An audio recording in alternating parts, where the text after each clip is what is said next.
Hi again folks, Mike and Trisha here if you've not seen us before, and of course the star of the show, our miniature Australian Labradoodle Kira.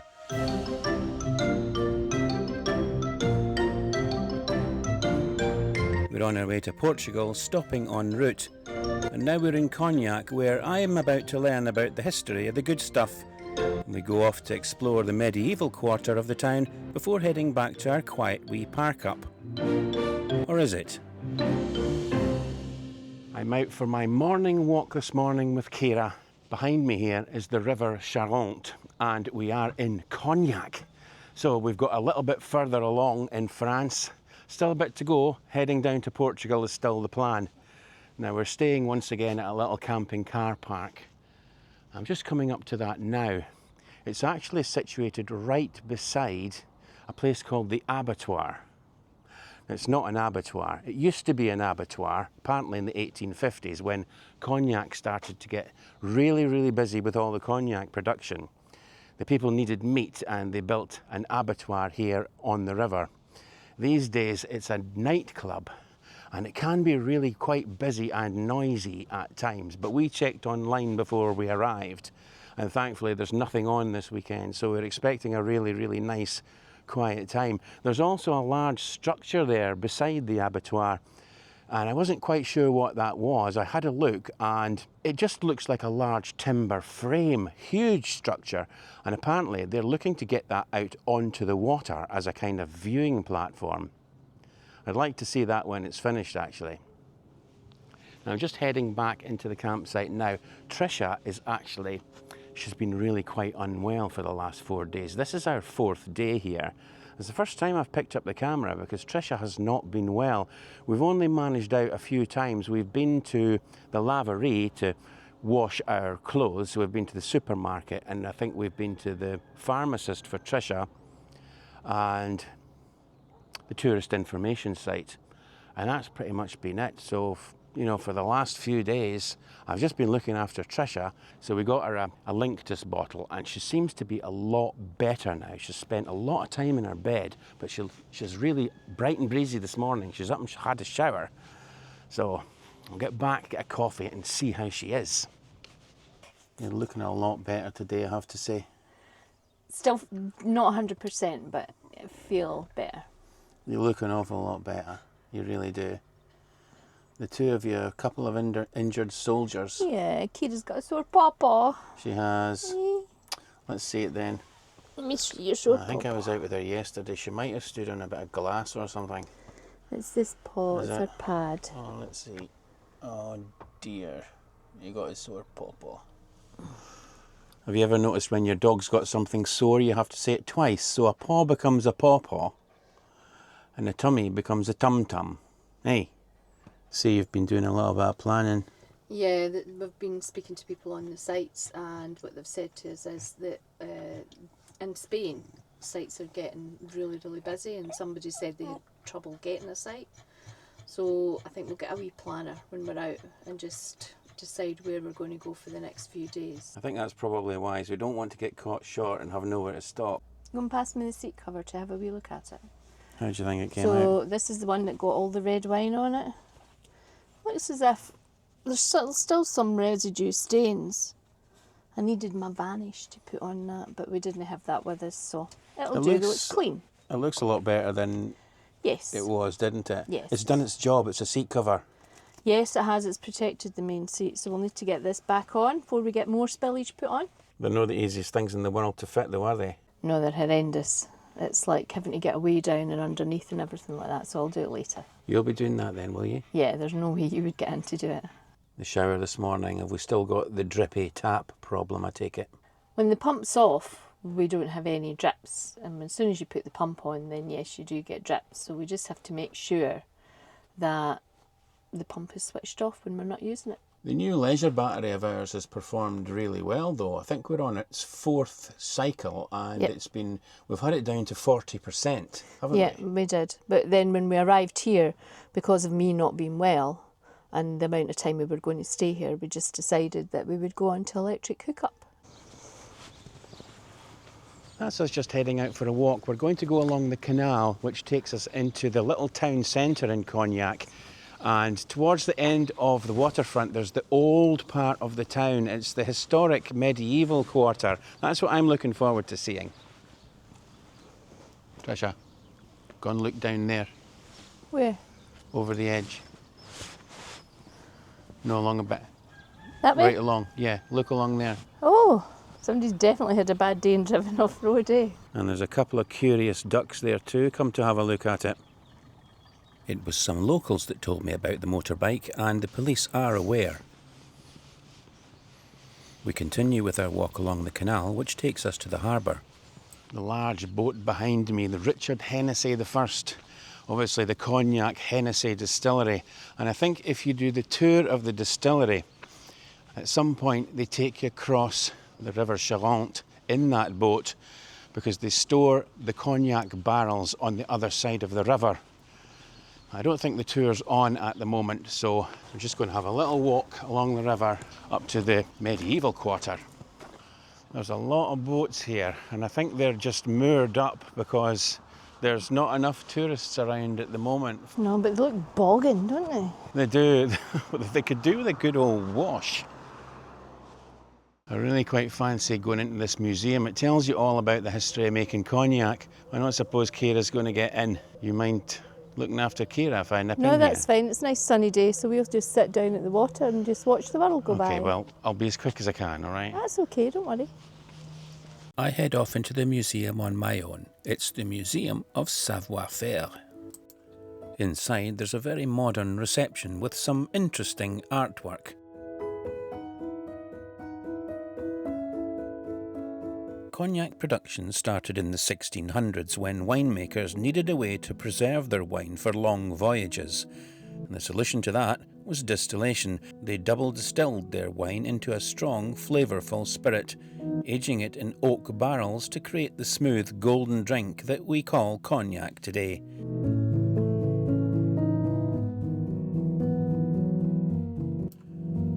This room is dedicated to the history of barrel making, and back in the day the hoops were made of wood which would be shrunk fit onto the barrels. The Industrial Revolution brought machinery like this machine for corking and bottling. And this machine was for making glass bottles, where the glass would be poured into moulds.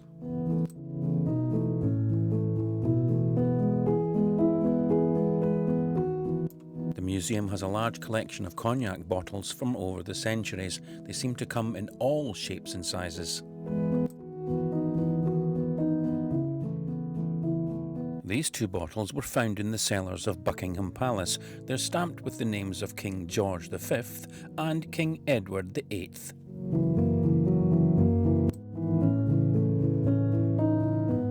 Marketing took off in the 20th century for cognac, and there's a good selection of posters in this room.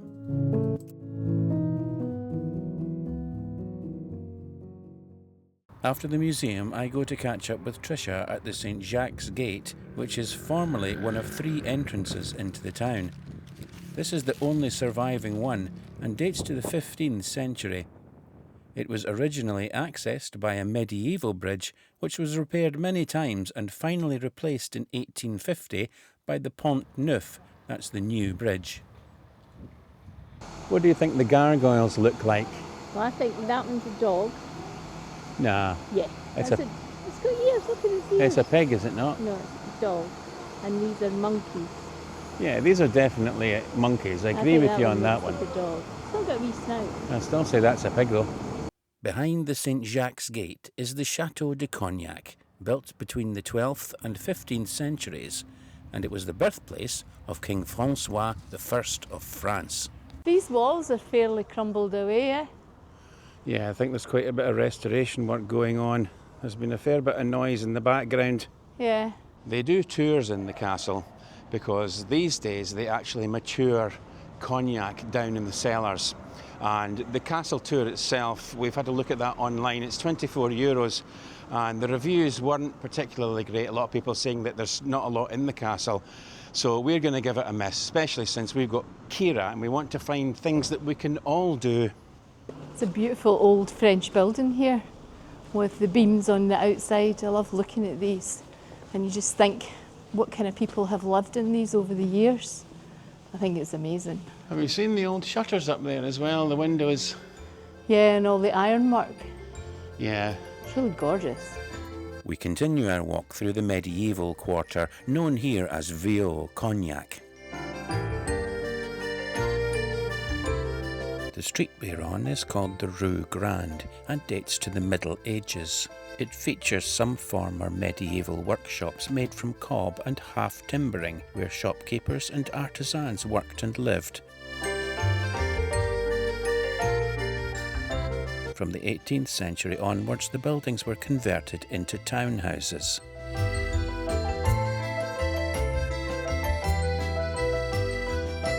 We've reached the house of Pierre Lecomte, the Lieutenant General of Cognac from 1603 to 1624. Its wooden carvings are much earlier, dating to the 15th century. If these were merchants, what kind of thing do you think that one sold? If it's got a dragon? I think it was wands and wizardry. Maybe it was a... You've been watching too much Harry Potter, you have. Maybe it was a dragon slayer. Maybe. Scales for sales. See the guy, one's on the right is right way up for right way up. And on the left, he's upside down. Look, you see his bum. Still see his bum. Trust Trisha to notice that. A lot of building work going on around Cognac at the moment. Restoring some of the old buildings can be a bit noisy at times. There's an old church here that we really want to see. It actually dominates the landscape. You can see it for miles and miles all around the place. So we're definitely going in here to have a look. The church of Saint-Leger dates to around 1130 and has many original features, including the entrance facade. That's a real impressive frontage on this church, isn't it? It is. It's lovely. Just look at the window. Yeah. I wonder what it looks like from the inside. And then the archway above the door, you know, there's supposed to be signs of the zodiac up there. Can you spot them? Oh, is it? Yeah. It starts with the sort of smaller semicircles and then they get bigger as it opens up, and then there's some signs of the zodiac apparently up at the top. I can't I see make them out. Pisces. I see the two fishes. I see Pisces. Yeah. Can you see Capricorn there? No. Yeah, I see it now. Just above that space. A lot of a goat shape with a fishtail. If I go in first and do a wee bit of filming, and then you can go in. Okay.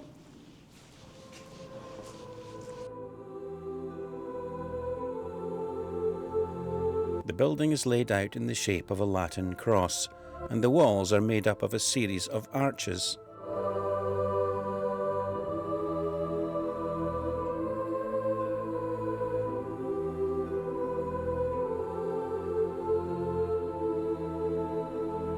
It's like three churches in one, with separate altars, but one is closed off and I can only see two.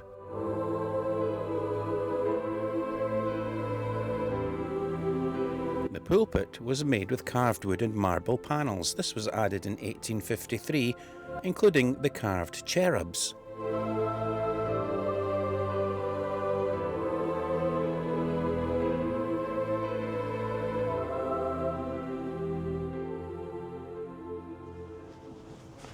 There seems to be quite a lot of shops along this bit, so I'd like to say a little bit of retail therapy, but I think they all seem to be closed. Who do you think that looks like? Alan Sugar. Alan Sugar. Yeah. I'm glad you didn't say me. You're fired. Just taking the weight off for 5 minutes. We've been up to the gardens, which was quite a good walk around. The main feature there was this folly right in the middle. Mid-19th century, I think, and really quite decorative. But now we're out for some retail therapy, aren't we? But everywhere seems to be closed. Is that a ploy on your part to stop me shopping? Is it? Bring you out on a Monday when everything's shut? Well, I didn't know everything was going to be closed on a Monday. Why is everything closed on a Monday? I don't know, French, they close on a they close on a Sunday and a Monday. At the end of the shops that aren't open, we find a cafe that is open, and we sit down for a drink and a snack, and just to experience the French way of taking it easy. The cafe is in the place of Francois I, and there's a statue of him in the centre of the square. It shows the king in a suit of armour at the Battle of Marignan. He's holding a sword in his right hand, and in his left hand the reins of his horse, which is trampling on 2 enemies underfoot. All around the square are the grand 19th century buildings of the new town. The most impressive of these is the Premier Hotel. Completed in 1870, it's a richly decorated 3-storey building with Tuscan and Ionic pillars.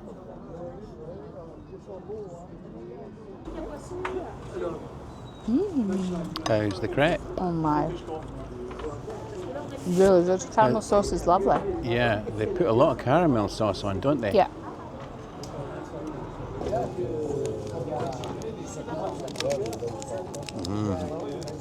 Nobody does crepes like the French, eh? No, lovely. Are you getting on with your burgers? I can't get into them. I should have brought a knife out. And I'll just stick my fingernail right through the plasticky stuff. Can you? Yeah, Yay. there it goes. Yeah, I quite like the beef burgers that you get in France.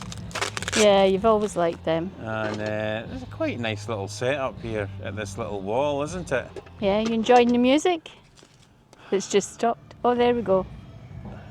I know, what is going on? Well, we looked online and they were supposed to be quiet at the abattoir this weekend. Aye, but I think it sounds like they're practicing. Practicing? I think they need a lot of practice. Anyway, I really enjoyed today, particularly the old medieval quarter of Cognac. I thought that was great.